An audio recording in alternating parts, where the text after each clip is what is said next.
Bonjour, je suis Adèle. Ici, vous découvrirez des voyages qui ont bouleversé la vie et chamboulé les convictions d'hommes et de femmes de tous âges et de tous horizons. Chaque semaine, je reçois un invité qui me raconte en quoi un pays a transformé sa vision du monde ou l'a poussé à quitter un mode de vie qui ne lui correspondait plus. Alors laissez-vous porter par le premier podcast qui raconte une histoire autour d'un voyage. Bienvenue chez les Frenchies autour du monde, le podcast des voyages qui ont du sens.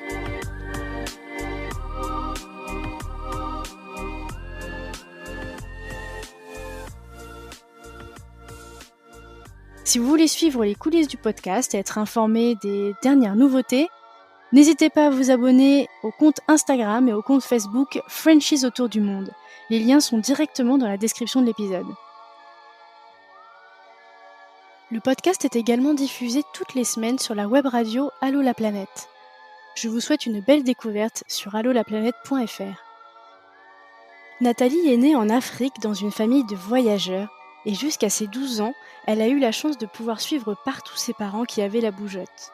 Dans sa famille, on bouge, on découvre et on explore. À leur installation en Belgique, Nathalie commence une petite vie tranquille, avec ses études, puis la rencontre avec son mari, son mariage, puis sa première grossesse. L'attente de sa fille l'amène à questionner ce mode de vie qu'elle a suivi pendant tout ce temps et de cette zone de confort dans laquelle elle s'est finalement enfermée. Cette période la replonge dans ses envies d'ailleurs si importantes pour elle autrefois. Nathalie finit par proposer un deal à son mari.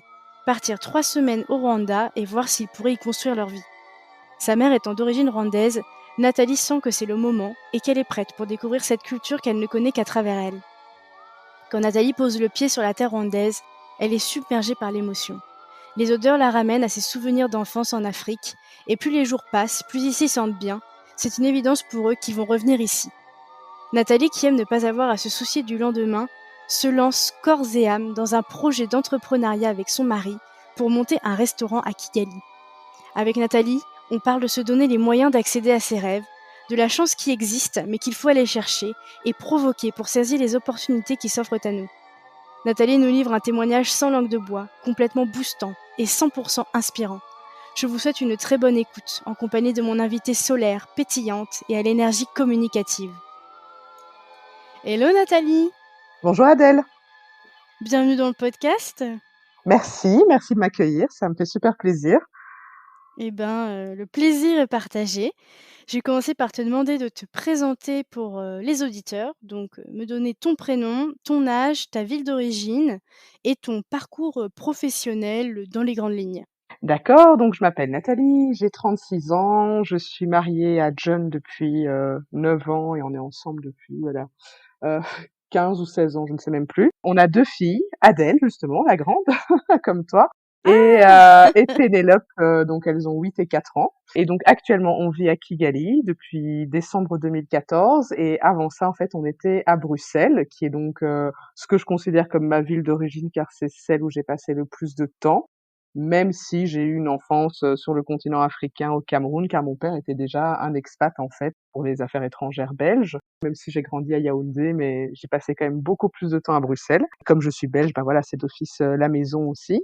Au niveau de mon parcours professionnel, donc en fait moi j'ai fait un master en Sciences Po après l'école parce que c'était une matière qui me semblait assez généraliste et qui pouvait me permettre de faire plein de trucs différents. J'ai travaillé un petit peu en politique en Belgique, j'ai travaillé dans le secteur des assurances soins de santé et puis quand on a décidé de quitter la Belgique pour notre grande aventure au Rwanda, eh bien on s'est lancé Mmh. dans la création d'un restaurant et donc aujourd'hui je suis restauratrice en fait.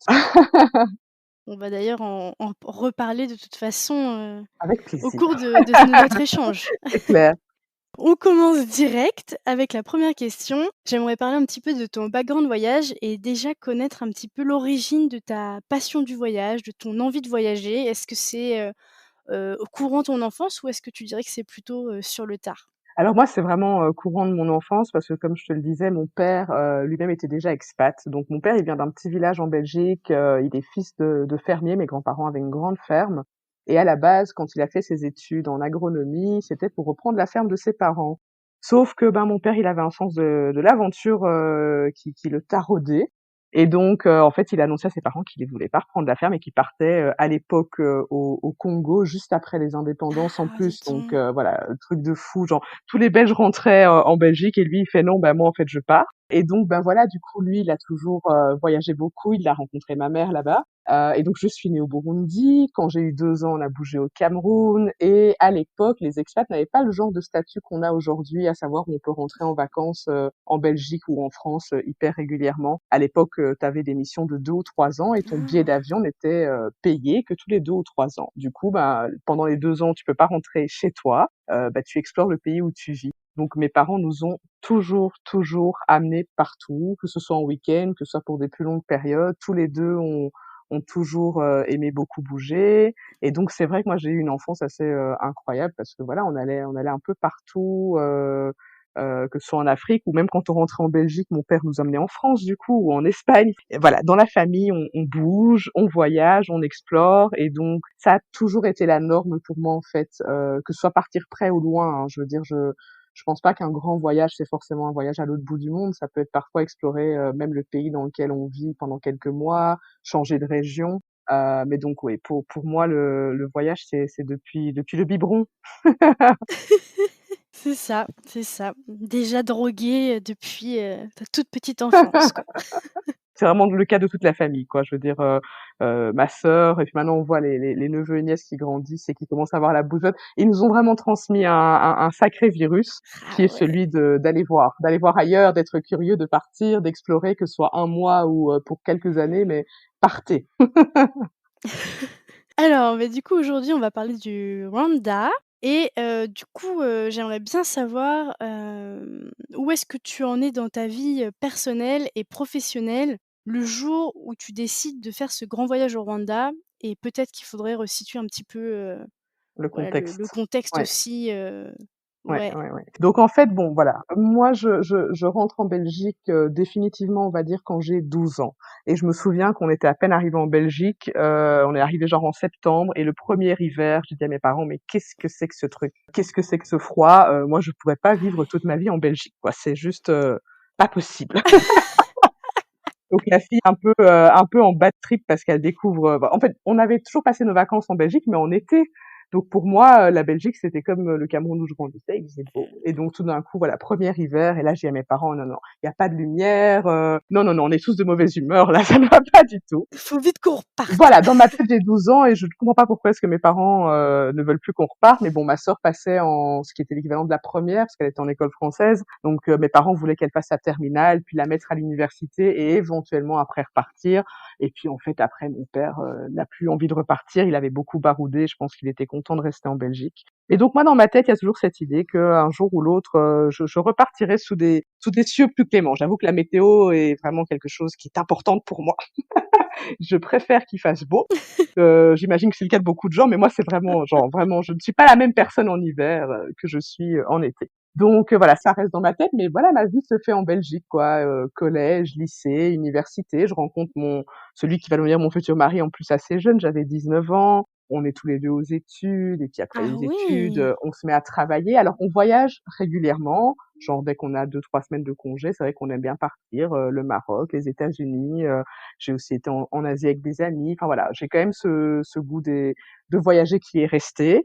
Mais voilà, je suis prise dans ma routine quotidienne. Je trouve un boulot facilement après l'université. En fait, je ne me pose aucune question, quoi. Mon parcours est assez classique. Je fais des études, je trouve un boulot relié à mes études. J'habite avec mon compagnon et puis on se marie. Et en fait, c'est comme si, donc malgré que cette envie de repartir était, à mon avis, toujours là, elle est un peu étouffée par la routine et le quotidien dans lequel, grosso modo, ça va bien. Jusqu'au moment où je tombe enceinte de ma fille aînée, donc Adèle. Et là, subitement, en fait, je me mets à m'interroger sur comment je veux l'élever, comment je veux l'éduquer. Et il se trouve que moi, ayant eu une enfance assez unique et particulière, en ayant grandi dans un pays qui n'est ni celui de ma mère, ni celui de mon père, en ayant rencontré des gens de partout, mon enfance, c'est vraiment une période extraordinaire que j'ai beaucoup adorée et qui m'a apporté beaucoup. Je pense qui m'a permis d'être Mmh.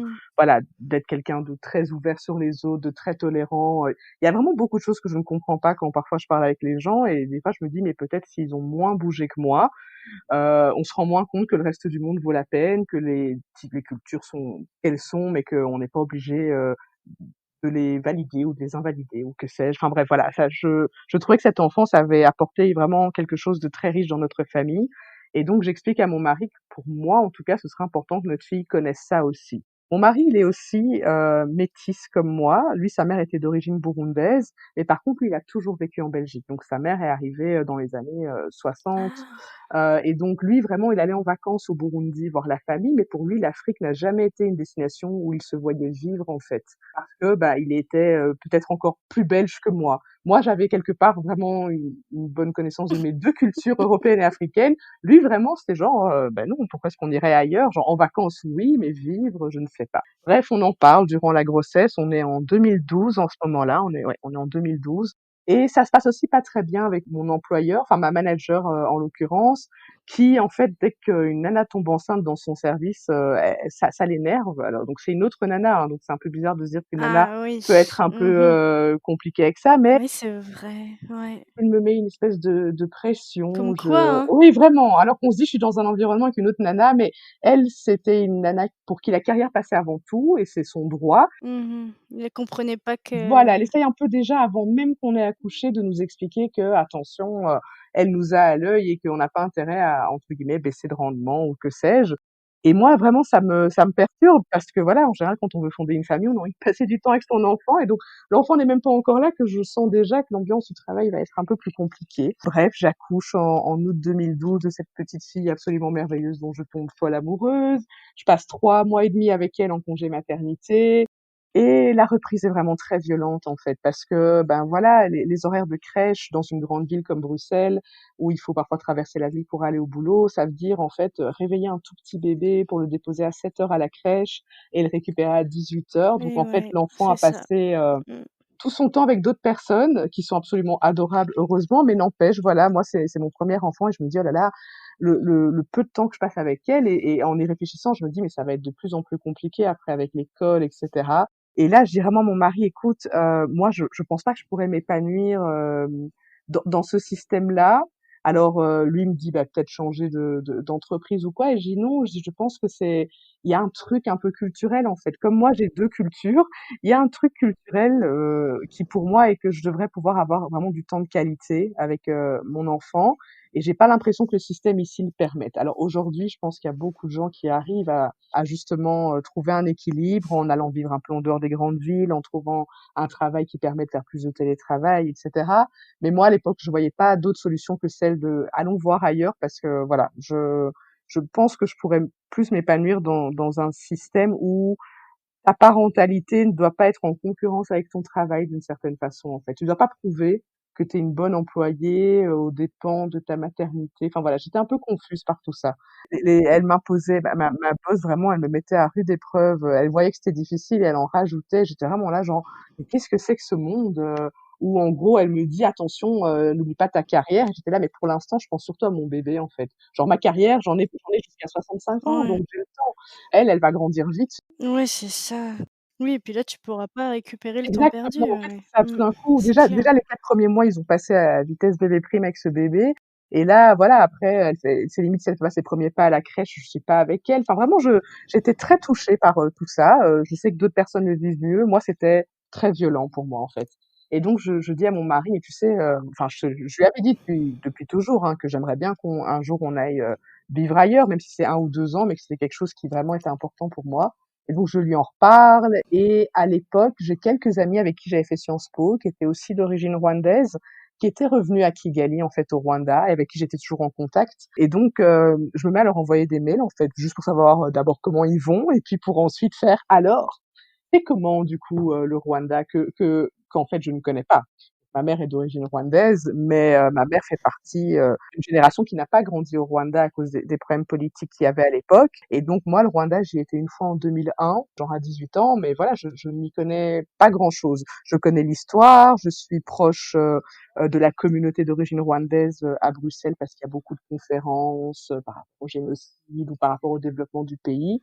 Et ce pays suscite un intérêt forcément viscéral, mais en même temps est complètement inconnu. Et tu peux nous dire un petit peu, pour les personnes qui savent pas ce qui s'est passé, au Rwanda? Il y a eu un génocide en 1994 au Rwanda qui a duré 4 mois, d'avril à juillet, et qui a tué 1 million de Tutsis.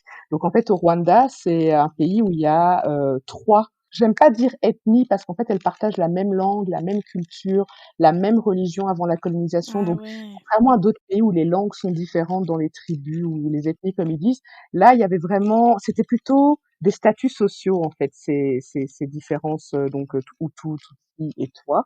Donc les Tutsis étaient une minorité en nombre, mais c'était ceux qui avaient les élevages de bœufs, de bovins. Ce sont des gens qui bougeaient selon les saisons par rapport à leur cheptel, là où les Hutus étaient plutôt les paysans et les cultivateurs. Mais c'était des choses qui étaient mouvantes selon le mariage, selon l'acquisition de terres ou de vaches. Justement, on pouvait changer dans ces groupes sociaux, en fait. Je trouve qu'avec la colonisation, bah, c'est plus simplificateur quand tu viens d'ailleurs de te dire, ah bah du coup, il y a eux et il y a eux, et en fait, on va un peu scinder. Les Européens étaient assez intrigués par les Tutsis parce que physiquement aussi, ce sont des gens très très grands qui ont un physique différent de ceux comment on perçoit les Africains en général. Et donc, ils se sont basés sur ça, parce que le contexte aussi en Europe à l'époque, c'est aussi le même contexte que le nazisme, j'ai envie de dire. Donc, on faisait beaucoup de recherches Et ouais. anthropologiques en termes de mesures de race. Enfin, c'était une époque où la race était un sujet, et donc dans les colonies, forcément, ces idées étaient importées aussi. Et donc, bref, ils ont rendu quelque chose qui était mouvant, fixe. Et quand les colons sont partis, eh bien, du coup, comme il s'était appuyé sur une des deux ethnies plus que l'autre. La deuxième ethnie s'est complètement opposée à la première. Donc les Hutus sont opposés aux Tutsis en disant ben là vous étiez les privilégiés, maintenant vous ne le serez plus. Donc la plupart des Tutsis ont dû fuir le Rwanda parce qu'ils ne pouvaient pas étudier dans les écoles ou dans les universités, ils ne pouvaient plus acheter de propriété. Et donc il y a toute une génération de Rwandais comme ça qui vit à l'étranger entre 1959 et 1990. Et ensuite, cette diaspora-là, comme on l'appelle, a demandé à revenir. Et à l'époque, il y avait un président Hutu, Habyarimana, qui n'était pas fermé à cette idée, qui réalisait qu'en effet, il y avait un peu d'injustice, et qui donc accepte de signer ce qu'on a appelé les accords d'Arusha, qui ont été signés avec les Nations Unies en Tanzanie. L'idée étant que tous ces Rwandais d'origine qui vivent à l'étranger peuvent revenir et qu'on va essayer de rendre le pays un peu plus acceptable pour tout le monde. Sauf qu'en fait, ben, il y en a qui sont pas d'accord. Donc, le président se fait assassiner le 6 avril 1994 et dans la nuit, le génocide commence. Alors, c'est un génocide qui est très particulier parce que, contrairement à d'autres génocides, là, c'est vraiment des voisins qui tuent des voisins. Ce sont des professeurs, des amis de famille qui se retournent contre une autre famille. Donc, il y a eu tout un espèce de lavage de cerveau très très insidieux avec ce qu'on appelait la radio Mille Collines où tous les jours à la radio on expliquait que tous les problèmes du Rwanda venaient de cette ethnie Tutsi et que donc si on les éliminait tout irait mieux. Donc un bouc émissaire idéal en fait pour faire croire aux gens qu'après tout ira mieux. Et donc voilà, c'est un génocide vraiment atroce, très violent. Ça dure d'avril à juillet. C'est l'armée de libération constituée de ces réfugiés Tutsis de l'étranger qui a permis de libérer le pays. Le Rwanda étant aussi un petit pays d'Afrique de l'Est avec pas beaucoup d'intérêt économique, les Nations Unies ne sont pas intervenues très très tôt, ni le reste du monde, parce que bah on se disait peut-être c'est juste une guerre ethnique il y a eu un vrai sentiment chez les Rwandais d'abandon et au final la libération s'est faite par l'ethnie qui était la victime du génocide. Donc c'est vraiment une histoire très dense et très particulière. Et depuis lors, en fait, toute la politique a constitué à redire, à répéter et à instaurer dans la population le fait que avant la colonisation, on a toujours bien vécu ensemble et qu'en fait, on a la même culture, on a les mêmes croyances, on a les mêmes, comment dirais-je, même alimentairement, les plats sont les C'est ça mêmes. qui est Et dingue, donc de ouais. rassembler les gens Mmh. autour de ça en disant voilà, il s'est passé ça, mais on va pas pouvoir continuer à chaque fois être les uns contre les autres. Donc on doit se réunir. Et ils ont vraiment bossé beaucoup sur ça en réinstaurant des traditions du temps passé. Donc c'était un royaume, le Rwanda, où il y avait des tribunaux populaires, comme on dit. Donc on n'a pas instauré la peine de mort pour les génocidaires, on les a plutôt mis en prison pour qu'il y ait des procès, qu'on puisse comprendre, expliquer. Et donc vraiment, ils ont rétabli un ordre par le fait de dire voilà, on va essayer de se focaliser sur tout ce qu'on a en commun parce qu'en fait, nos différences sont pas si importantes que ça. Elles ont été vachement instrumentalisées, en fait. Donc, essayons de ne plus se focaliser sur ce qui nous différencie, mais sur ce qui nous rapproche. D'ailleurs, les ethnies ne sont quasiment plus mentionnées au Rwanda. Donc, parfois, les gens qui viennent en vacances vont être un peu curieux et dire, ah, tiens, cette personne, elle est Hutu ou Tutsi. Et les Rwandais vont dire, elle est rwandaise. Parce que vraiment, voilà, on peut plus se permettre ces histoires-là. Donc, on est là, genre, on est rwandais. Ces histoires d'ethnie, c'était un truc à une autre époque, ça a créé des problèmes C'est dramatiques. chouette. Mmh. Il faut qu'on se focalise sur le reste et sur le développement du pays, parce qu'en fait, une des raisons aussi pour lesquelles il y a eu cette guerre, c'est que Rwanda, à cette époque-là, économiquement, il y a des gens qui avaient faim, quoi. Enfin, comme toujours, en fait. Il y a jamais de crime, que ce soit des Ouais. génocides ou des Mmh. guerres, s'il n'y a pas derrière des problèmes économiques importants. Et donc voilà, aujourd'hui, le gouvernement est vraiment voilà mixte, des gens de l'ancien régime comme on dit et des gens de nouveau. Et donc l'idée, c'est vraiment de se focaliser sur le développement du pays afin que tu ne regardes pas ton voisin en te demandant pourquoi il a plus que toi et qu'un jour ta colère ou ta rancœur puisse revenir. Donc voilà, ça c'est un résumé en grandes lignes Ah d'une ouais. histoire qui est un peu plus complexe. Voilà. Après sur mon blog, j'avais partagé quelques références de livres pour ceux qui sont un peu plus curieux. Généralement, les gens sont curieux après être venus au Rwanda, donc ils viennent d'abord en vacances. Et puis quand ils voient comment ça se passe, qu'ils vont voir le musée du génocide ici à Kigali, souvent après l'intérêt est un peu là d'essayer de comprendre. Et il y a vraiment quelques très très bons bouquins qui expliquent un peu tous les tenants et les aboutissants, parce que là c'est un résumé parce qu'on pourrait tenir toute l'heure du podcast sur le sujet. Mais voilà, c'est une Bah, partie bien de sûr, ouais. l'histoire qui a été très triste et très violente. Mais en même temps, c'est aussi ce qui fait que quand les gens maintenant viennent au Rwanda, ils sont super surpris de voir la résilience qu'il y a eu, parce que à un moment donné, c'était de dire on va pas continuer à se mettre, il va falloir qu'on avance. Du coup, le Rwanda, je te dis, moi, je ne le connaissais pas. Ma mère, elle est née au Zaïre, quoi.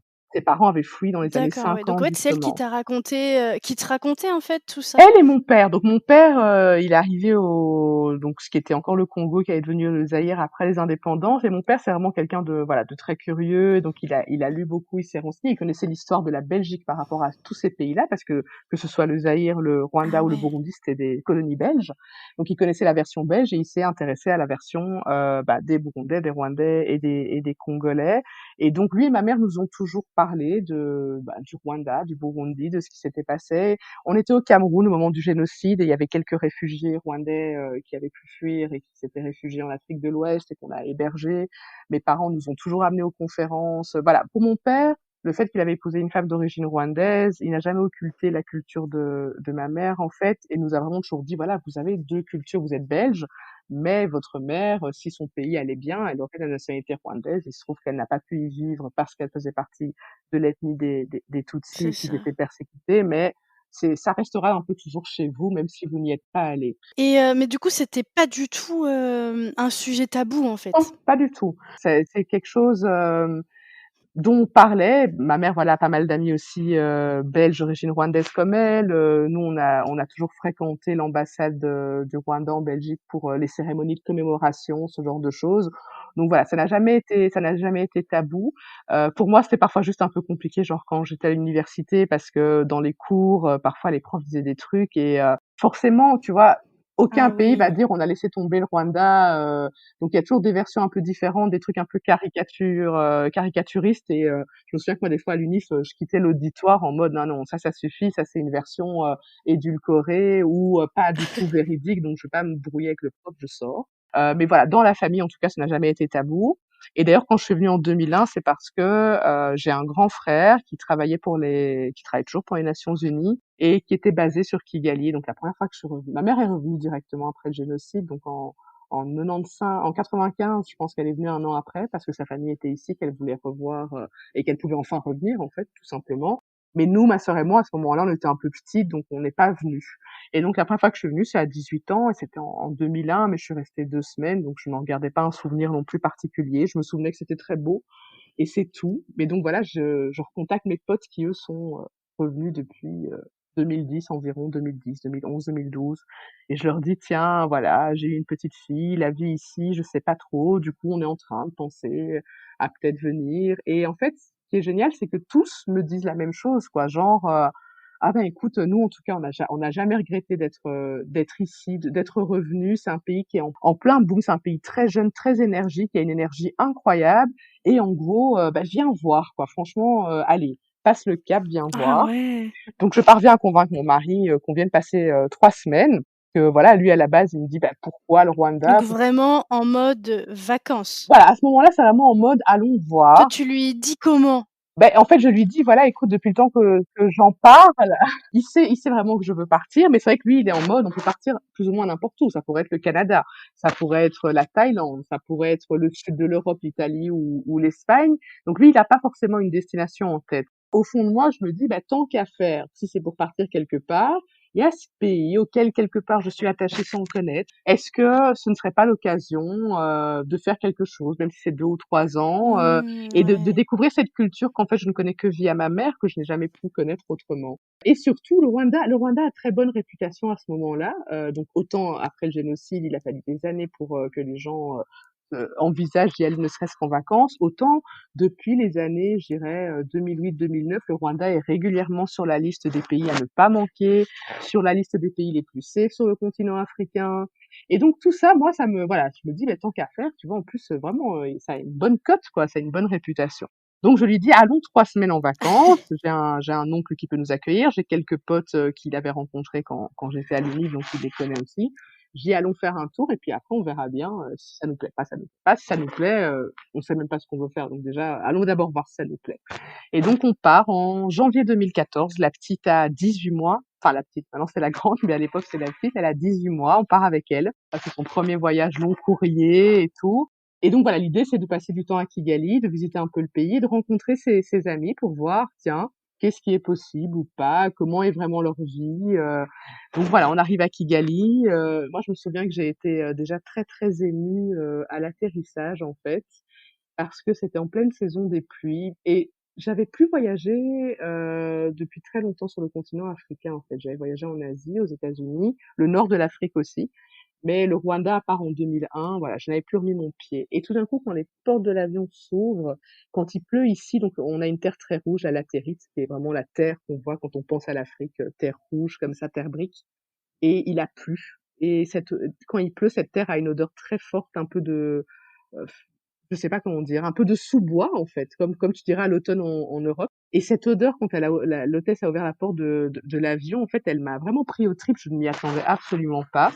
Et j'ai été super émue et mon mari me regardait, je me dis: «Ça va pas» parce que je pleurais en fait. Donc la nana vraiment émue par une odeur parce que tout d'un coup ça me renvoie à mon enfant. J'ai ma petite dans mes bras dans le porte-bébé, cette odeur me saute au nez et tout d'un coup je me dis mais ça m'a tellement manqué. En fait je ne le réalisais pas jusqu'à ce moment-là. Genre oui je voulais peut-être retourner sur le continent africain mais je savais pas trop pourquoi et là tout d'un coup ça m'a vraiment pris au ventre. Ça m'a rappelé tellement de souvenirs, de trucs. Bref, donc mon mari me regarde genre écoute on vient d'arriver, il va falloir que toi et tes émotions là vous vous calmiez un peu. Parce que vraiment je suis Ah chamboulée. ouais. Je suis chamboulée par une odeur, par, tout d'un coup, voilà, c'est comme si en fait, c'est souvent ce qu'on dit, enfin, tu sais, c'est comme les goûts. Parfois aussi, tu vas remanger un plat qui va te rappeler un souvenir très, très, vif. Ben moi, c'est les odeurs, j'ai ça avec les parfums. Un parfum peut me rappeler quelqu'un, peut me rappeler un endroit et donc là, tout D'accord. d'un coup, il y a ce parfum qui m'émeut. Donc voilà, on sort, mon oncle nous accueille et je me souviens, on traverse la ville pour aller chez lui et ça ne ressemble pas du tout à l'Afrique que j'avais connue dans mon enfance parce que le Cameroun, il y a beaucoup d'embouteillages, il y a beaucoup les routes sont pas toujours en très bon état et là on se retrouve dans une ville africaine qui a tout de la ville africaine, hein. Il y a les palmiers, il y a les odeurs, il y a les couleurs, les gens sont habillés en pagne, etc. Donc voilà, c'est l'Afrique mais les routes sont nickel, il y a des Ouais. éclairages partout. Et je vois bien que mon mari aussi, il est un peu impressionné. Il le dit pas, mais je sens que lui Ah. aussi, il est un peu... Ah ouais, quand même, on nous a pas menti, quoi. C'est vrai que c'est différent des autres pays, parce que lui, il connaissait bien le Burundi, il connaissait un peu le Congo et Kinshasa aussi. Donc clairement, il se dit, ah oui, c'est vrai que c'est un peu différent.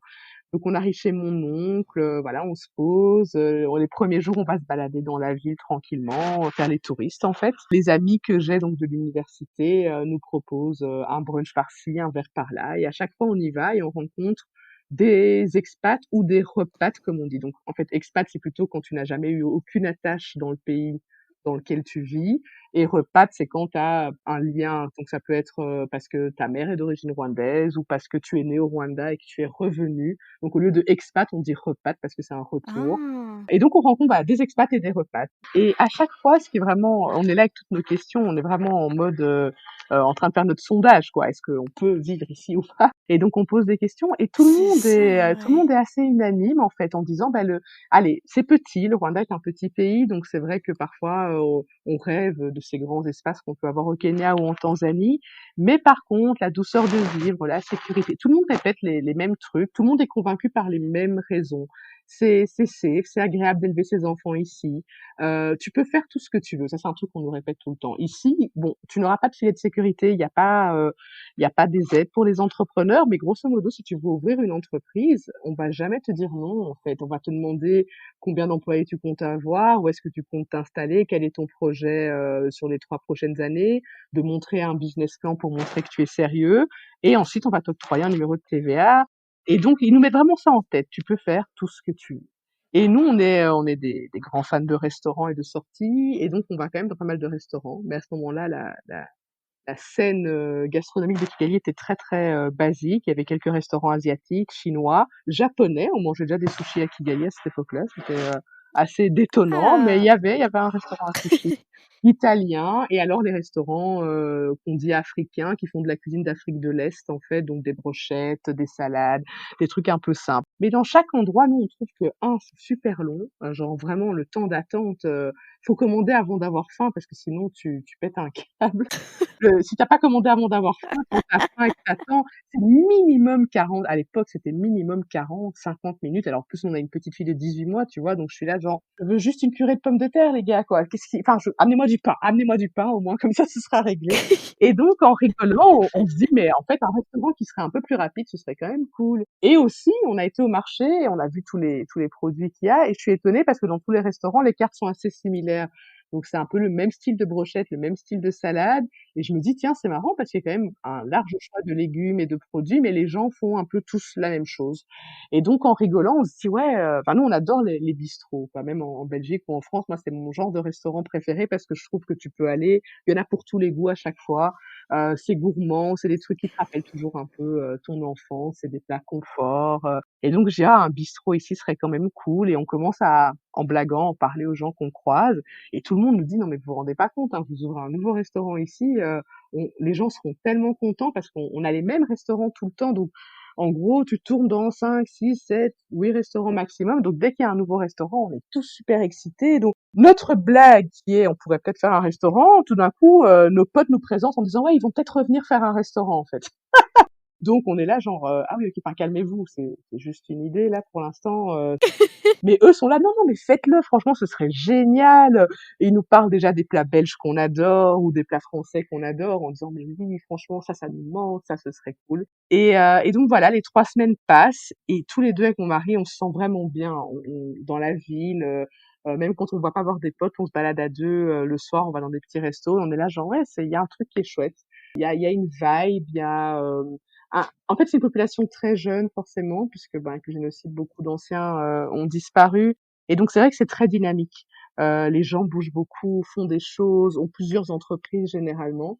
Et voilà, on est un peu excités, on est un peu genre, ouais, ça pourrait être pas mal. Donc, on se dit le dernier jour, on va aller voir l'administration et peut-être que là, en fait, ils vont nous dire laissez tomber, ça n'a pas de sens et que du coup, on devra laisser tomber. Sauf qu'en fait, on va à l'administration et que ils nous disent ah oui, oui, vous pouvez ouvrir un restaurant, même si vous n'êtes pas restaurateur à la base. Et donc là, on se dit mon Dieu, toutes ces portes Ah qui ne ouais, se ferment pas pour nous empêcher d'être fous. c'est Ah, ça! genre limite, c'est même trop, voilà, on est là genre mince, on espérait que quelqu'un allait nous dire stop. Ça suffit les Belges là, vous rentrez tous Mais les oui! jours. On n'ouvre pas un restaurant comme ça, il y a des règles, il faut avoir parce qu'en Belgique, par exemple, pour ouvrir un restaurant, tu dois avoir ce qu'on appelle l'accès au métier, donc tu dois faire 2 ou 3 années de formation pour qu'un des deux ait au moins cet accès-là. Et donc voilà. Et là, ils sont là, genre non, vous allez recevoir une liste de choses, de règles. Il y aura des contrôles qui vont venir de la ville pour voir au niveau de l'hygiène et des normes. Mais après, chacun peut faire un restaurant s'il veut, quoi. Donc on est là, genre incroyable, quoi. C'est un peu comme les États-Unis, Eh ben, le rêve américain, tu fais ce que tu veux. Bah là, c'est le rêve rwandais. c'est ça! Mais là, parce qu'en plus, c'était dans on est d'accord que c'est vraiment pendant ces 3 semaines un peu, de voyage, quoi et là, vous vous dites: «Bah, Voilà, ça a ouais, commencé par une première semaine en blaguant, puis des potes qui te font: «Non, mais c'est vraiment une bonne idée», beh, ouais, l'administration qui te fait: «C'est possible», et donc le soir où on reprend l'avion, je me souviens, c'est le 16 février, le soir où on reprend l'avion, on se dit: «Bon, ben, OK, à partir de maintenant, on rentre en Belgique». Donc moi, je retourne à mon boulot. Mon mari, il est ingénieur du son à cette époque-là, dans ce qu'on appelle la post-production, donc les doublages de films et de séries en français. Ça se fait en Belgique, en fait, même pour le cinéma français. Donc lui, il est dans ce domaine-là, mais il travaille pas tout le temps, il est en freelance. Et donc on se dit, à partir de maintenant, on va rentrer à Bruxelles et on va essayer de voir comment est-ce qu'on peut rendre ce projet concret. Genre, OK, ils nous disent qu'on peut faire ce qu'on veut, mais il faut qu'on ait un business plan, il faut qu'on réfléchisse au coût, à combien d'argent on aura besoin, etc. Donc vraiment dans l'avion, on se fait la promesse. OK, on rentre dans notre routine, dans notre vie normale, mais il faut qu'on prépare ce projet parce que voilà, c'est possible, mais il va falloir qu'on se donne les moyens de le faire en fait. c'est exactement la question que j'allais te Ouais, poser. En fait, ouais. vous êtes partis en sachant, en étant sûrs que vous alliez revenir, en fait? C'est-à-dire que le soir où on a repris l'avion, en tout cas, si le business plan du restaurant n'avait pas tenu la route, on aurait peut-être dû changer de projet. Mais on se dit vraiment, ouais, on va tenter l'installation à Il Kigali faut parce qu'on que y aille, ouais. Mmh. on s'est vraiment Ah senti ouais. bien, on s'est vraiment senti en sécurité. Et voilà, avec un enfant de 18 mois, c'est quand même un critère qui est important. Je veux dire, il y a peut-être d'autres villes en Afrique qui pourraient Bah, ouais. m'intéresser, mais quand elles étaient toutes petites, peut-être que j'aurais hésité. Donc voilà, là, il y avait tous les tous les critères. On s'était aussi renseigné sur les écoles. Voilà, il y avait quand même pas mal de choix pour les écoles aussi pour les enfants. Donc on se dit vraiment, on va revenir à Kigali. Alors pour l'instant, c'est l'idée du restaurant. On se focalise sur ça, puis si ce sera pas ça, on verra. Et donc on rentre. Moi d'habitude, j'aime pas trop parler de mes projets. Je suis plutôt du genre à me dire que ça va me porter la poisse si j'en parle. Enfin, j'avais un petit côté superstitieux. Ah! Mais cette fois-ci, pour la première fois, je me dis non, mais en fait, c'est tellement gros qu'il faut que j'en parle. Donc, on en parle un peu aux amis, parce que tous les amis nous disent alors vos vacances au Rwanda, venez manger un bout, racontez-nous. Et donc, on leur dit, quand on dit, écoutez, ça a été incroyable, et en fait, on a envie d'aller vivre là-bas, et alors, on a envie de faire un restaurant. Donc, nos potes nous regardent un peu. Alors, clairement, on a toujours été fan de restaurants, de sorties, on adore cuisiner, recevoir, mais bon, quand un pote te dit je vais faire un restaurant parce qu'il aime cuisiner pour 12 potes, bah voilà, tes potes te regardent un peu genre c'est mignon, mais de quoi tu parles? Et donc C'est vrai, ça n'a rien à ouais, voir. mais Mmh. par contre, c'est important parce qu'en fait, du coup, le fait justement d'en parler comme ça nous oblige aussi à affiner un peu notre vision, tu vois? À dire: «Oui, mais en fait, on part sur un concept assez simple Et oui. où la carte sera pas forcément, on n'est pas en train de vous dire qu'on va faire un Michelin, à Kigali. On vous dit qu'on va faire un truc qui manque pour l'instant là-bas et à notre sauce et parce qu'on peut». Et en parlant comme ça, une amie nous dit: «Ah mais vous savez, Et mon c'est vrai que beau-frère». parler à des amis, ça aide quand même, ils disent la vérité «les amis» entre guillemets, Exactement! si je puis dire. Donc c'est vrai qu'ils vont mettre le doigt sur des choses, ouais. Exactement. Il y en a deux trois qui sont juste emballés parce que c'est des gens extrêmement positifs, qui eux-mêmes ont parfois fait des trucs un peu fous et qui donc eux sont là go, go, go. Et les autres plus rationnels qui t'aident en fait à bien penser ton projet, qui te posent des questions genre OK, mais du coup t'as pensé à ça, t'as pensé à ça. T'es là, ben non, mais justement je t'en parle et donc c'est cool que tu me donnes des pistes en effet. Cet aspect-là, est-ce que pour le matériel il faut l'importer ou est-ce qu'il y en a sur Génial. place? Est-ce que louer un bien commercial c'est facile ou pas? C'est heureusement qu'en parlant, ils nous aident à affiner nos recherches. Et donc, il y a une amie qui nous dit, mais d'ailleurs, à propos, mon beau-père, qu'on avait rencontré quelques fois, il est pensionné maintenant, mais c'est un gars qui est prof en école de commerce, qui est un financier, qui a bossé dans beaucoup d'entreprises. Et elle dit, une de ses passions de pensionné, c'est d'aider les gens qui veulent créer une entreprise à créer leur business plan. Là, on se regarde, genre, mais encore une porte là qui s'ouvre sans qu'on ait rien demandé. Elle nous dit par contre, il est très très franc. Donc en fait, la première fois que vous allez le voir, vous allez devoir pitcher votre projet. Si ça tient pas la route, il vous le balance direct, quoi. Il est pas du genre à faire, ah oui, c'est mignon. Il va vous dire, c'est une idée de merde. Mmh. Donc elle nous met un peu la pression, genre, il peut vous aider, mais à condition que votre truc tienne la route. Donc là, tout d'un coup, ça prend une autre dimension. Tu te dis, mince, Oui, c'est ça. Faut être bon. ça va être l'étape cruciale en fait. Et moi dans ma tête, comme je suis toujours quelqu'un d'un peu négatif, je me dis ouais c'est là où le projet s'arrête quoi. On va aller lui présenter, il va nous dire vous êtes fous, ça n'a pas de sens. Mais on prépare une belle petite présentation PowerPoint, on explique la ville de Kigali, on explique les restaurants qu'on a vus, qu'on a visités et comment nous, on veut se positionner par rapport à eux. Genre, dans ce restaurant-là, il y a ceci, cela, mais il manque ceci. Dans celui-là, il a ça, mais il a pas ça. Donc voilà, nous, on va se positionner. On va essayer de créer un truc qui va prendre le meilleur, entre guillemets, genre en termes de service, d'atmosphère. Et pour la carte, on va se différencier parce que on va faire une cuisine qui n'est pas encore présente sur le marché. Et donc, on prépare le petit PowerPoint, on va à ce rendez-vous. Je me souviens, c'était un lundi, parce que normalement, le lundi, je ne travaillais pas pour être avec ma fille. J'avais pris un congé parental une fois par semaine. Et donc, je dis à ma mère, non, non, tu dois garder ma fille. Moi, j'ai un rendez-vous trop, trop important. Et on va à ce rendez-vous. J'ai les mains moites dans la voiture. On parle pas avec mon mari. Franchement, on est bien stressés. Et on arrive à ce rendez-vous et on monte notre PowerPoint. Et Jean, donc il s'appelle Jean, il dit pas grand-chose, mais il acquiesce, mais il dit pas grand-chose. Moi, je me dis, oh là Ah! là, c'est Oh mauvais là! signe. C'est mort. Ouais, dans ma tête, c'est déjà ça. Genre, il va refermer l'ordinateur et faire, OK, merci d'être venu. Et en fait, pas du tout. Il se trouve qu'il connaît très bien Kigali parce que son épouse est métisse d'origine rwandaise Ah! et elle est psychologue. Et après le génocide, elle a beaucoup travaillé Oh au là Rwanda là. pour aller aider les gens pour tous les trucs post-traumatiques. Et lui, il l'accompagnait régulièrement. Et donc, en fait, il referme l'ordinateur et il nous dit, ah, mais vous avez très, très bien ciblé le marché de Kigali. Et en effet, un restaurant type bistrot avec une cuisine faite avec les produits locaux mais une cuisine d'inspiration européenne, c'est quelque chose qui manque. Il dit bah c'est une bonne idée, bah, je vais vous aider à faire votre business plan. Et donc là moi je suis là genre mais c'est pas vrai. Genre je m'attendais à ce qu'on me dise laisse tomber et puis le gars il te fait non non non non, je connais le marché, votre projet me semble une bonne idée. Maintenant moi je vous donne un coup de main pour que vous ayez les chiffres parce qu'en fait ouvrir un restaurant c'est comme ouvrir n'importe quelle entreprise. Tu dois anticiper les problèmes que tu peux avoir, les dépenses, les imprévus, ta charge salariale, ta charge de loyer, voilà, il y a plein de trucs et donc c'est vrai que faire un business plan est vraiment vital. Et donc le gars nous dit voilà, on va se voir une fois par semaine. Ah ouais, dis donc! Ah ouais, je vous donne un business plan vierge et vous allez le compléter vous-même. Moi, je vais vous expliquer ce que c'est un business plan, à quoi ça sert, pourquoi est-ce qu'on se projette sur 3 ans, voire même 5 ans plutôt que sur une année, quelles sont les erreurs que un entrepreneur peut commettre. Franchement, le gars, il nous fait une espèce de mini cours d'école de commerce. Incroyable cette Oui, rencontre! Oh incroyable. là Et là! donc, franchement, voilà, on se met à bosser. Moi, ça m'angoissait beaucoup parce que à l'époque, tout ce qui est chiffres, je suis plutôt une littéraire, donc moi, ça m'angoissait beaucoup cette partie-là. J'avoue que j'ai vachement laissé mon mari gérer. J'étais là genre ouais non mais moi je m'occupe de la petite. Fais le business plan, je te suis quoi que tu mettes dedans. Et mon mari me rappelait à l'ordre en mode non c'est un projet qu'on fait à deux ma chérie, tu vas venir te poser ici et on va avancer ensemble parce que voilà j'ai besoin aussi de ta façon de percevoir le truc. Donc on fait à chaque fois on remplit notre business plan et puis on va voir Jean, il nous dit attention là vous avez fait des erreurs. Bref ça prend quelques mois quand même donc de Oh là mars là, mais c'est génial! incroyable de Quelle mars chance d'avoir à fait une rencontre pareille quand même, hein. exactement, exactement. Et c'est pour ça quand les gens me disent ah oui moi je veux pas parler de mes projets, je leur dis oh là là j'étais comme vous, mais heureusement que ce projet-là j'en ai parlé parce qu'en fait sans ça, si on l'avait pas dit à nos amis, cet ami nous aurait jamais dit mon beau-père il est pensionné et il aide les gens qui se lancent quoi. Et dans n'importe quel domaine parce que le gars comme c'est un C'est financier, ça. peu importe que tu fasses une start-up, que tu lances un e-shop, que tu fasses un restaurant comme nous, que tu le fasses en Belgique, en France ou n'importe Et où, ouais, ce sont des gens qui t'apportent une connaissance en fait sur ce que c'est l'entrepreneuriat, parce qu'en fait, beaucoup de choses sont communes quand tu entreprends.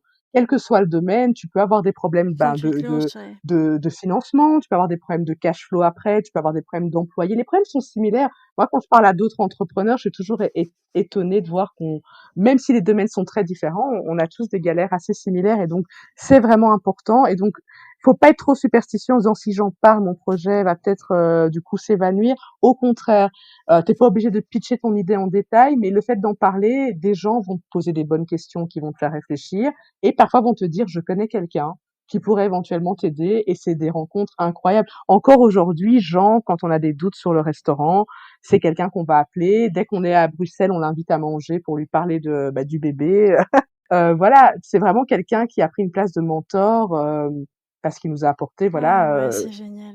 du temps et des explications. Et donc voilà, quelques mois de comme ça de d'aller-retour chez lui. Et à un moment donné, au mois de juin, je me souviens, on lui renvoie la énième version et il nous fait bah écoutez, ça c'est un projet, si vous le présentez à des financiers, qui peut être financé, ça tient la route, donc go quoi. Et donc on est en Ah juin, waouh! on est en juin.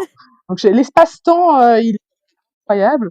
On est en juin et là on se fait. Et moi encore une fois, tu vois, jusqu'à la fin, je me disais peut-être que le business plan à la fin, il va nous dire qu'en fait, il s'est trompé, ça tient pas la route. Enfin, je sais pas, j'essayais toujours de me dire, je suis un peu, voilà, je suis toujours un peu anxieuse, de me dire non, ça va pas être possible, ça va pas être possible. J'imaginais toujours qu'à un moment donné, on allait me dire, votre rêve est trop gros, votre rêve n'a pas de sens, qu'on allait nous stopper, alors qu'en fait, au final, C'est tout se ça. mettait en place petit à petit.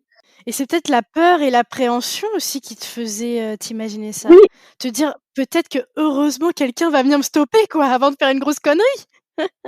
je viens d'une famille, mon père, il était fonctionnaire pour les affaires étrangères, belges, donc c'était pareil quand je disais les expats un peu sécurisés. Mon père, c'est typiquement ça, c'est quelqu'un qui est parti avec un contrat, toutes ses assurances sont prépayées, préétablies, il n'avait en fait, à part voyage et oser partir, il n'avait pas, grand-chose à faire et donc je ne viens pas d'une famille d'entrepreneurs, mon mari non plus et donc c'est vrai que cette histoire de tout d'un coup se lancer dans l'entrepreneuriat, en plus en Belgique en tout cas, les entrepreneurs souvent, ils ont une vie très compliquée, il y a vraiment beaucoup de charges et de trucs et donc c'est pas quelque chose Ouais, qu'on comme en qu'on France. valorise forcément et donc en fait quand tu es employé parfois, tu as un peu cette peur là de te dire: «Oh là là, j'ai, tu sais toutes mes assurances payées, une fois que mon salaire est là», en plus en Belgique les taxes elles sont prises à la base, donc vraiment ce que tu reçois comme argent, c'est ton argent, que tu ne devras plus être taxé dessus. Et donc c'est vrai que voilà, au fond de moi, il y a ce côté où on m'a toujours dit que la sécurité de l'emploi, limite, c'était d'être fonctionnaire, quoi, tu vois. Et donc là, être entrepreneur dans un autre pays, j'attends toujours le moment où on me dit ça n'a pas de sens. Sauf qu'en fait, plus on avance et plus on travaille, plus tout ça prend du sens. Ouais, c'est ça et personne ne te le dit quoi. Voilà. Mais c'est vrai que voilà, c'est vraiment ça. Il faut, je sais plus, j'avais lu un truc, je lisais plein de citations et de trucs à l'époque pour me motiver. J'avais lu un truc qui disait en fait, la peur ne va jamais disparaître.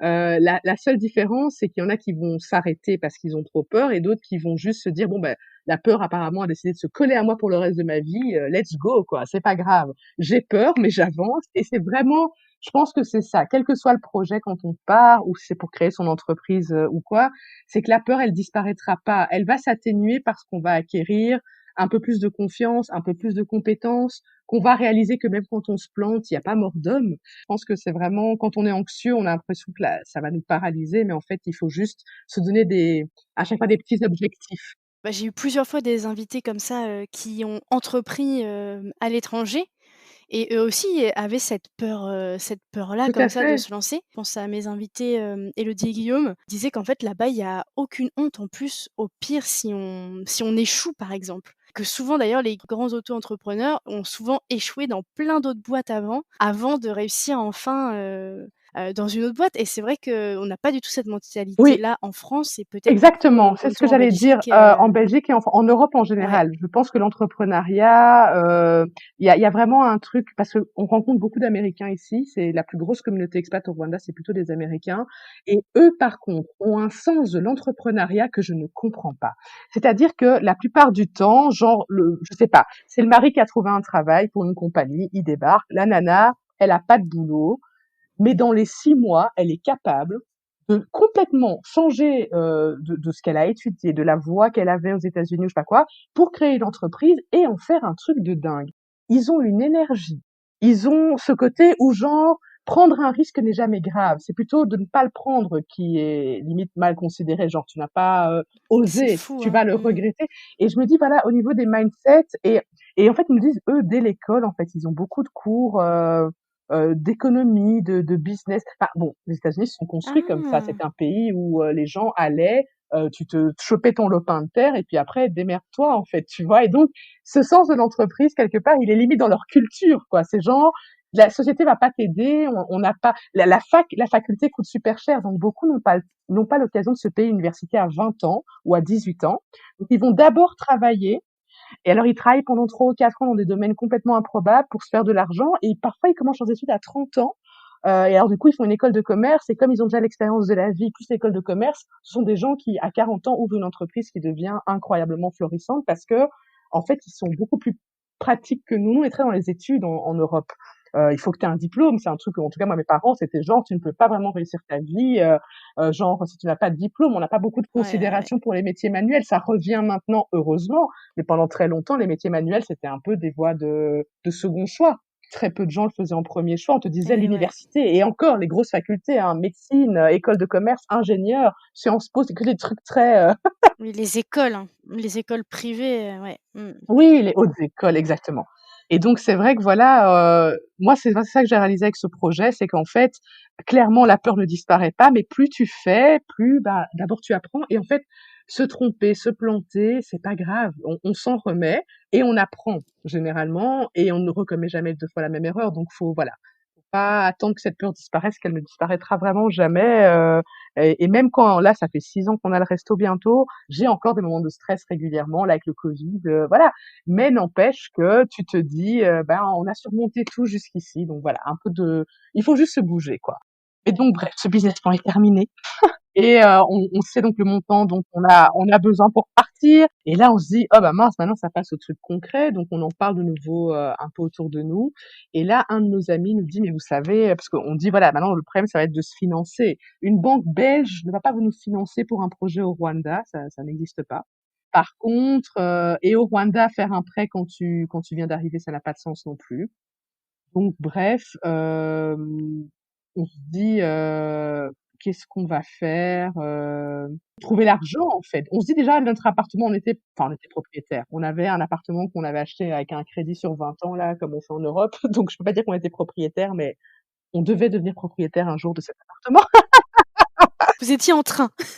Et donc on se dit, bah, si on le revend, peut-être que du coup on aura déjà une petite somme, on n'aura rien gagné parce qu'en 5 ans on n'a pas eu le temps de faire vraiment grand-chose de cet appartement, mais c'est déjà l'apport qu'on avait mis, on peut le récupérer, c'est déjà ça. Et puis il y a des potes qui nous font, mais vous savez, nous en fait, voilà, on peut peut-être pas vous donner 10 000 euros, mais genre moi je peux te prêter 750 euros, moi je peux te prêter 1 000 euros.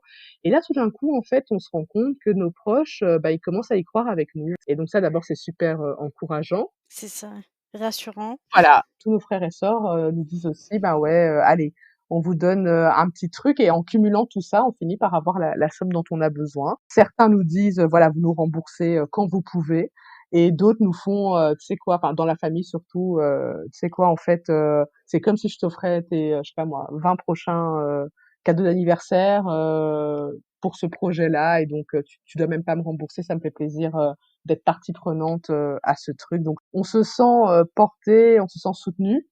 Moi, j'avoue que ça m'angoisse un peu parce que du coup, tu te sens un peu redevable, de réussir. Tu vois ce que je veux dire? Donc tu te dis: «Oh là là là, avec tout ce soutien, on n'a pas intérêt à se planter», alors qu'en fait, bah, ils le font en sachant qu'il y a une part de risque, mais moi, ça me mettait une pression quelque part, qui en fait a été bénéfique, hein, parce que, du coup, j'ai vraiment pas procrastiné pour un sou parce que j'étais en mode genre, on doit pas les décevoir, ils ont cru en nous.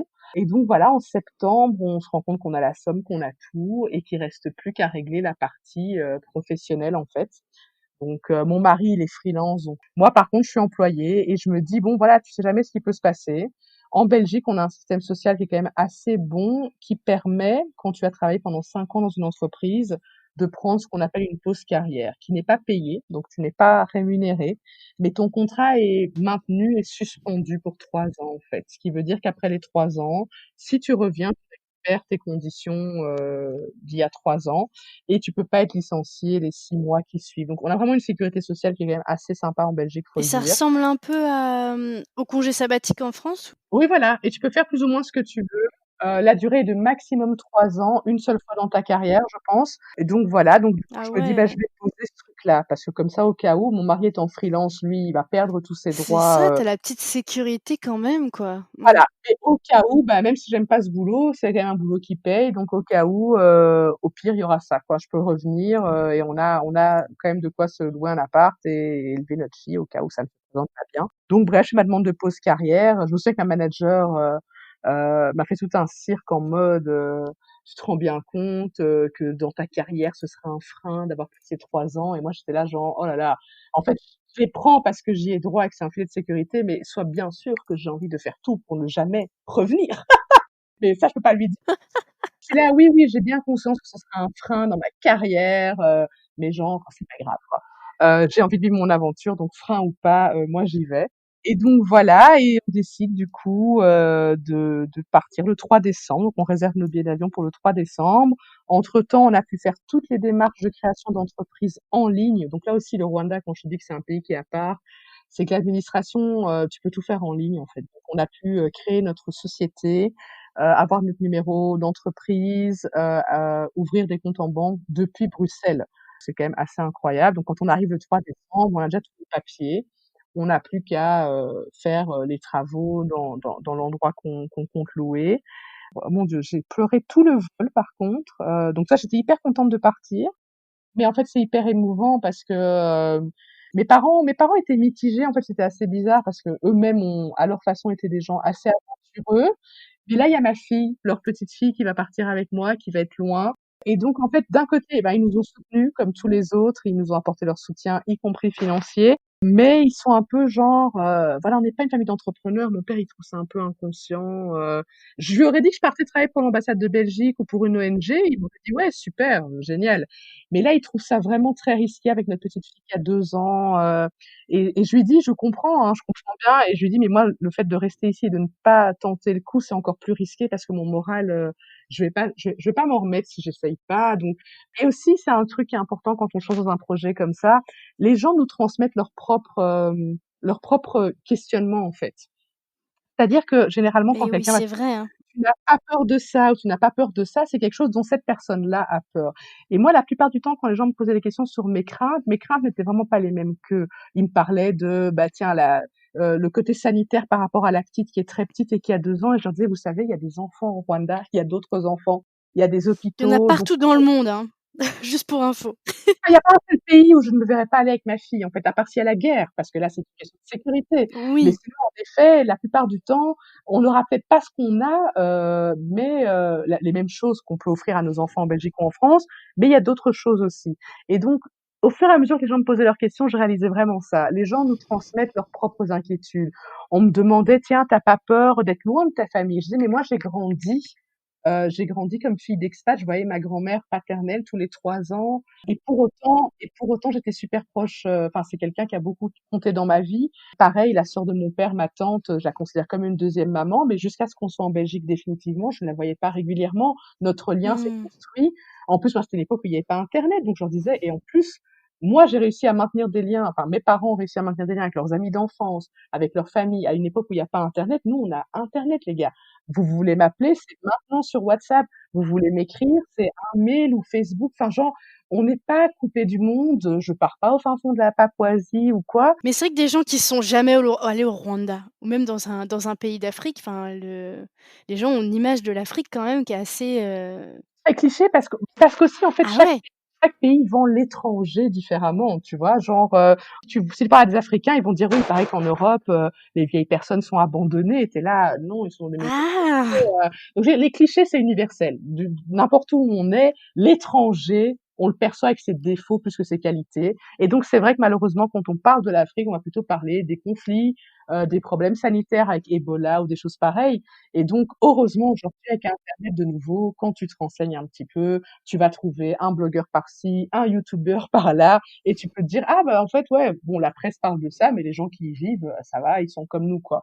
Mais voilà, c'est vrai que moi, je me rendais compte que les questionnements des gens étaient liés à leur propre, Leurs propres peurs, leurs appréhensions, c'est intéressant ça. ouais, comprends tout à fait. J'ai des parents qui m'ont élevée dans le fait de voyager et de bouger. Alors, ils s'attendaient pas à ce que je parte, je pense, parce que allez, ça fait un moment qu'elle est en Belgique, elle a oublié son idée. Mais cela dit, je sais que mon père d'ailleurs nous a écrit, donc parce qu'on est parti donc en décembre, et 3 mois après on ouvrait le restaurant. Donc en 3 mois on a fait tout ce qu'il fallait Ah pour dis ouvrir le donc! restaurant, trouver l'équipe et tout. Et le jour de l'ouverture, donc j'ai envoyé un mail à tous ceux qui nous avaient soutenus. Donc la famille, les amis, pour dire voilà une photo devant le panneau du restaurant avec mon mari et la petite en mode eh ben voilà on ouvre ce soir.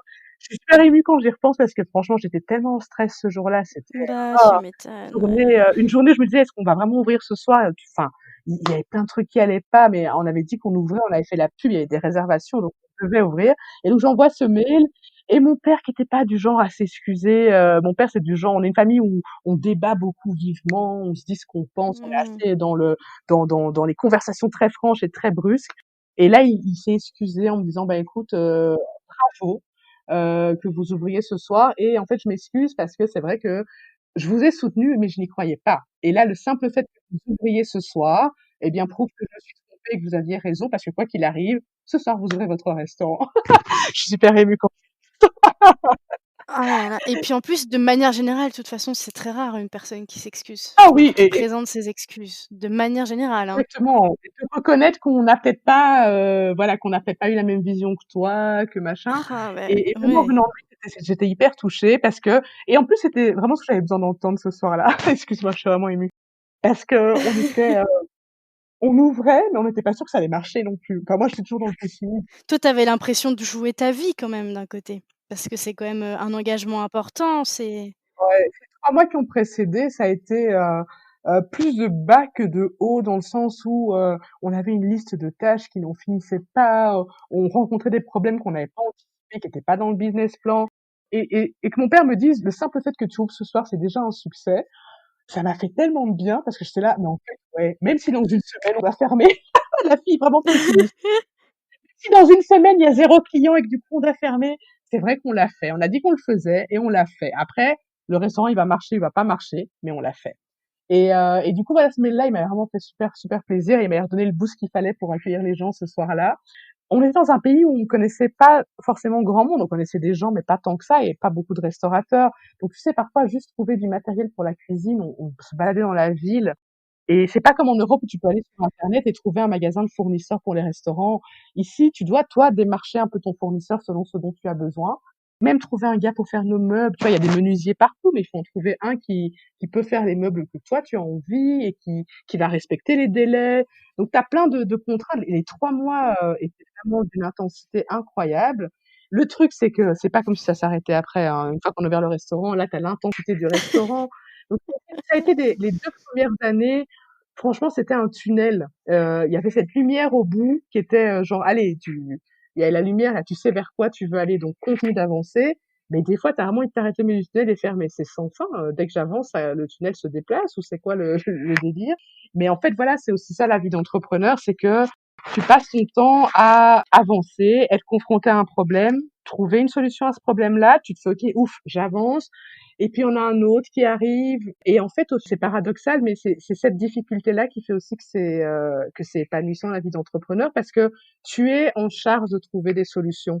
Et je pense que ça, dans la vie, c'est ce qui fait que on est heureux, quoi. Quand tu as un problème et que tu peux le résoudre, c'est ça qui t'apporte ce petit moment de bonheur qui fait que voilà. Et donc, ouais, ça a été vraiment un changement de vie incroyable, assez dur, parce que voilà, moi j'aime pas quand les gens disent toujours: «Ouais, ça vaut la peine, allez-y, foncez». Moi, j'aime bien dire aux gens: «Ça vaut la peine, foncez, mais je vous préviens, vous allez pleurer, quoi». Mais c'est pas grave. Ouais, On ouais, peut ouais. pleurer et continuer à avancer, mais il y a des jours où on pleure, ça peut être de rage, ça peut être de joie, ça peut être de fatigue, voilà, mais ça vaut la peine, parce que oui, au final, quand ça se met après, quand tout se met bien en place et qu'on regarde ce qu'on a fait, on se dit: «Ah ben voilà», genre cette année, par exemple, avec le covid, ça, c'est un truc que tu as pas prévu dans ton business plan, quoi. Personne Ah n'avait bah envisagé non, qu'en 2000, personne l'a mis dans son business plan, je pense. voilà, personne n'a dit: «Il peut y avoir une mondiale, et les gens peuvent pas sortir pendant 2 mois», c'était un truc, personne ne l'avait pensé, et donc tout d'un coup, là, pareil, tu es là genre: «Mais ça, on l'a pas vu venir, qu'est-ce qu'on fait?» Nous, on faisait pas normalement de take-away, de livraison. C'était: «Vous venez manger chez nous». On a toujours refusé parce que mon mari, il aime vraiment bien faire des belles assiettes, et donc il disait: «Ah non, un plat de take-away, même si tu le fais joli, le temps qu'il arrive, que les gens le réchauffent n'importe comment, ils vont ruiner le plat», donc on était toujours: «Non, non, non, vous venez manger au restaurant, nous, on veut pas être dans un truc de livraison». Eh ben, le Covid nous a appris qu'en fait, on pouvait faire de la livraison qui est jolie. C'est-à-dire qu'au début, on a fait, que quelques trucs, puis mon mari a pris le temps d'aller au resto et de se dire: «OK, peut-être si on change ce packaging, peut-être si, X, Y, Z, cette compagnie-là est plus rapide pour les livraisons, donc on est sûr que ça arrive chaud», et donc voilà. Et maintenant, même s'il y a plus de confinement ici, ben, on continue à faire des livraisons et des take-away, donc ça nous a rajouté un truc à notre En business, plus, en fait. finalement, ouais. Comme on doit limiter le nombre de places dans le restaurant, parce qu'ici, il y a des mesures de distance, enfin, on doit garder les distances entre les tables. Donc, bah, du coup, heureusement qu'on a les livraisons ou quoi, parce que ça apporte un petit complément. C'est clairement pas une année qui financièrement sera intéressante, mais nous, on est en train de vraiment pouvoir sauver les meubles parce que, bah, on s'est adapté. Et je pense que voilà, c'est ça la clé, que ce soit quand on part en voyage pour une longue durée, que ce soit qu'on se lance dans l'entrepreneuriat, que ce soit parce qu'on part à l'étranger s'installer. Je pense que ce qui est important, c'est vraiment d'accepter qu'on va devoir s'adapter à beaucoup, beaucoup de choses, et que l'imprévu, en fait, ça va être, un peu, ta nouvelle norme. Il y aura toujours des imprévus, et s'adapter, c'est la clé. Pour moi, c'est vraiment ce qui fait la différence entre ceux qui peut-être qui restent et qui continuent et ceux qui se disent: «Ah ben non, non, non, c'est trop d'imprévus, moi je peux pas gérer», c'est possible aussi que ce soit, parfois trop lourd à accepter ou que ce soit pas le bon moment, dans sa vie, mais voilà. Et il y a d'autres choses que tu as appris sur toi grâce à cette, expérience ou tu as fait à peu près le tour? Non, non, vraiment beaucoup. En fait, le truc, c'est que moi, jusqu'à ce projet-là, si on avait demandé à mon entourage, à mes parents, ma famille, le genre de personne que j'étais, on aurait dit que je suis quelqu'un qui baisse vite les bras. Ah! C'est vraiment la personne que j'étais avant. Parce que je suis quelqu'un qui, comment dire? J'aime pas trop, faire des efforts. J'ai toujours choisi la facilité, tu vois?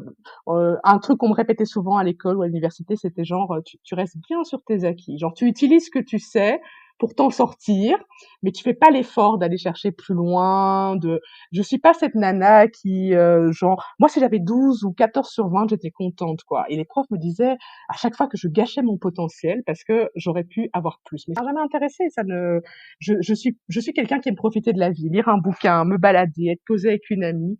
Et donc, j'ai souvent renoncé à des choses parce qu'à un moment donné, ça me demandait trop d'efforts. Donc tu aimes aussi être dans ta zone de confort, en fait, pas trop, t'écarter de ça, ouais. Voilà.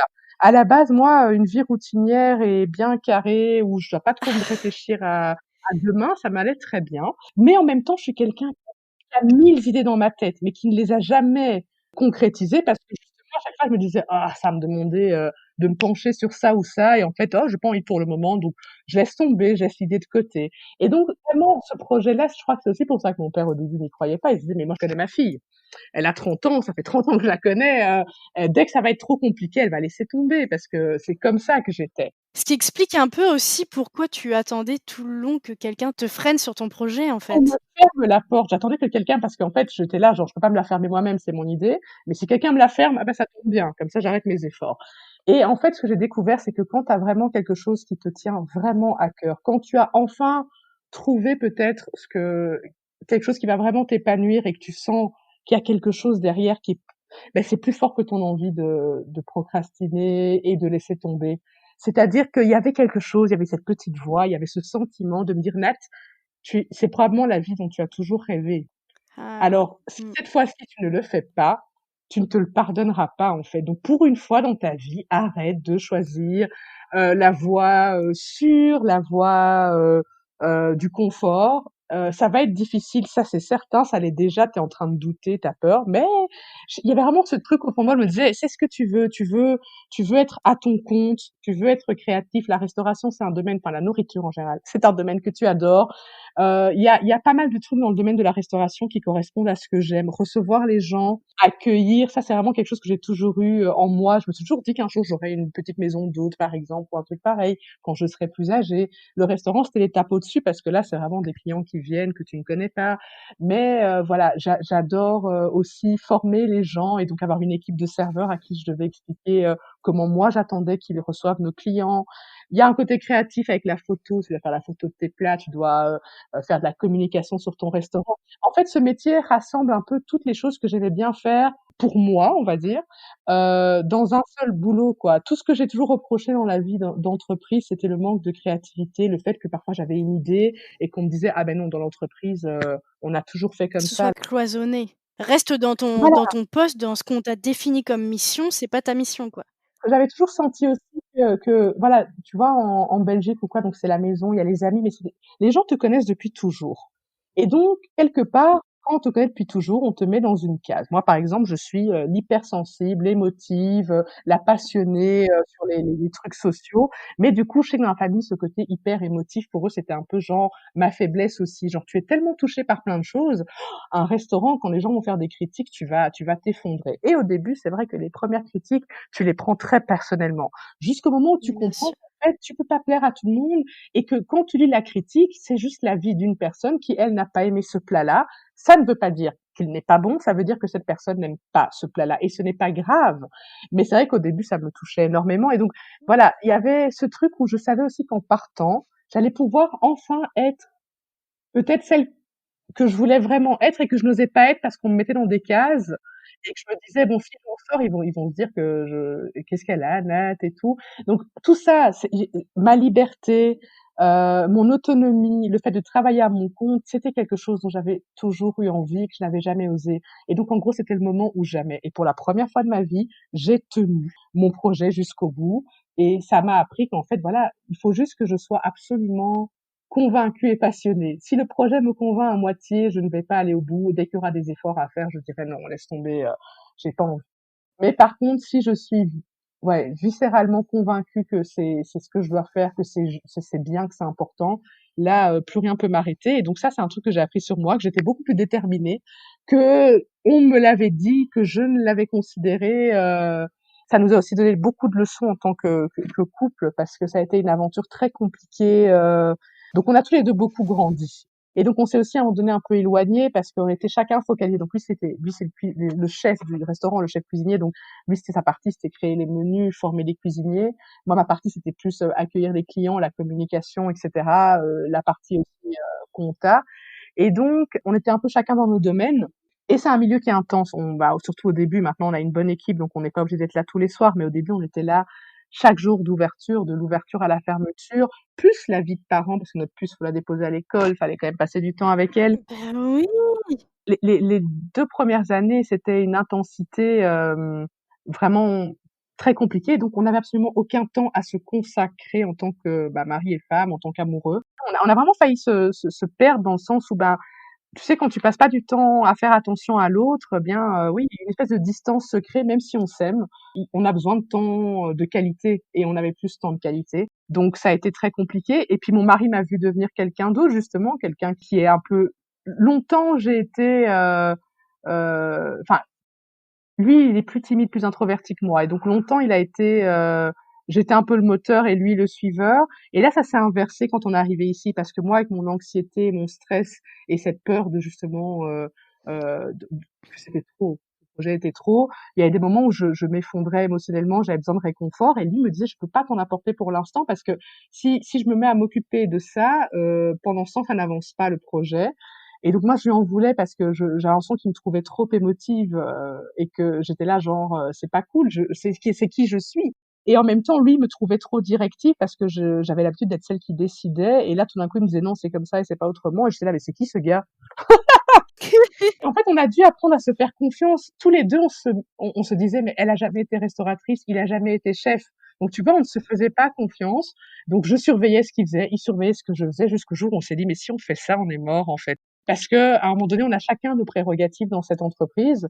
Et il va falloir que, comme des bons associés, on se répartisse les tâches. Et après, si l'autre a besoin de nous, on est là, mais on n'est pas sur son dos.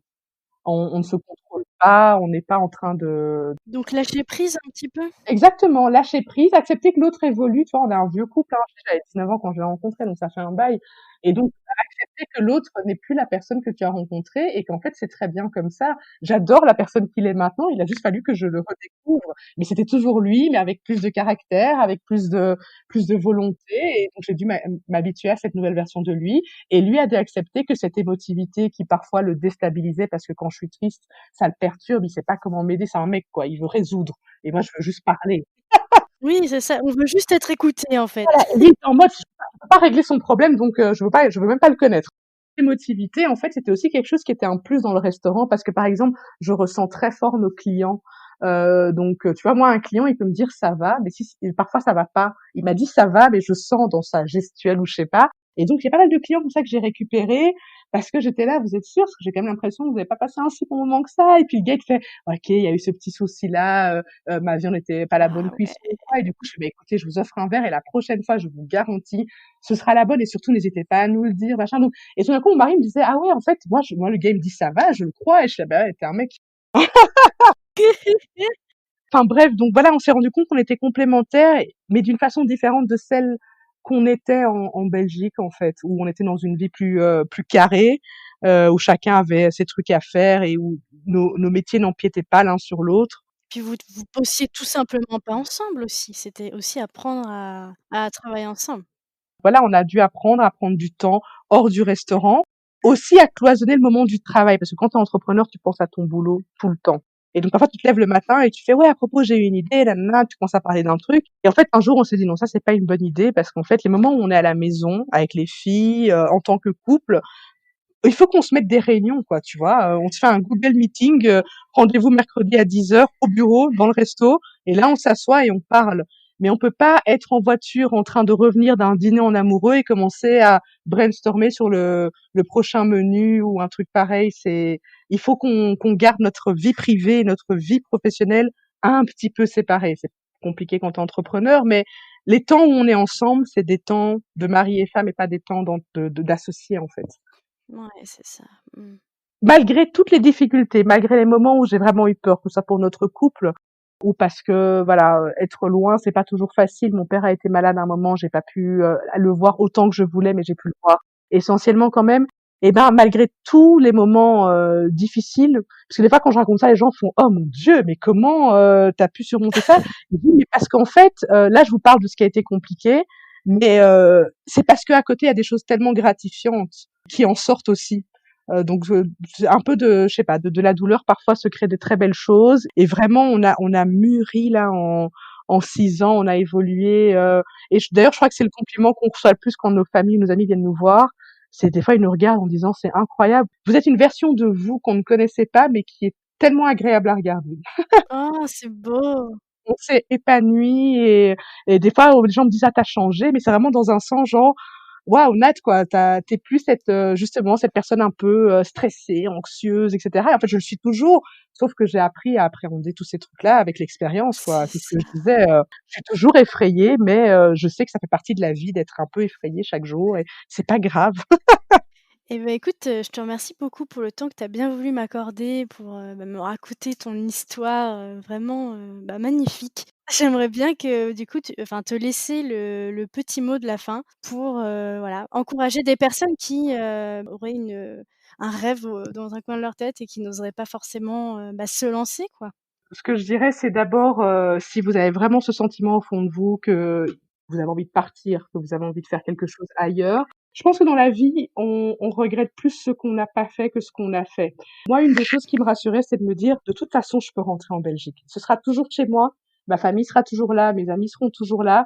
Par contre, si je ne pars pas, je ne saurais jamais ce qui m'attendait et ça, je pourrais toujours imaginer et avoir beaucoup de regrets». Donc entre le doute, la peur de l'aventure, toujours se rappeler que notre zone de confort, en fait, elle ne disparaît pas.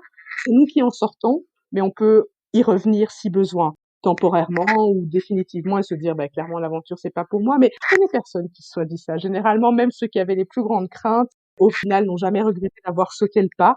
Donc vraiment, suivez votre envie, faites-le. N'ayez pas peur de parler de vos projets. Les gens vont vous poser des questions, les gens vont vous faire parfois douter.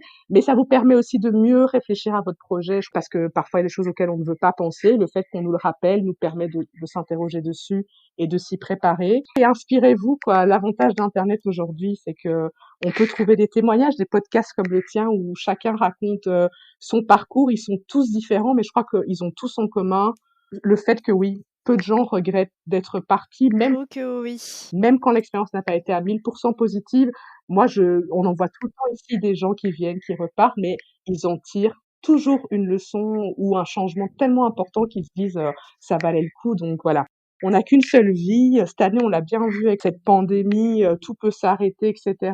Donc il faut qu'on profite, il faut qu'on avance parce que c'est comme ça qu'on trouve son épanouissement en fait.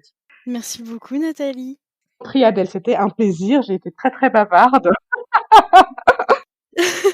Eh bah, c'était très agréable en tout cas de pouvoir, te recevoir, échanger avec toi et j'espère que ton témoignage, en inspirera d'autres, pour, oser, partir, oser se lancer. J'espère aussi, franchement. Merci. À bientôt. À très bientôt. Bye bye.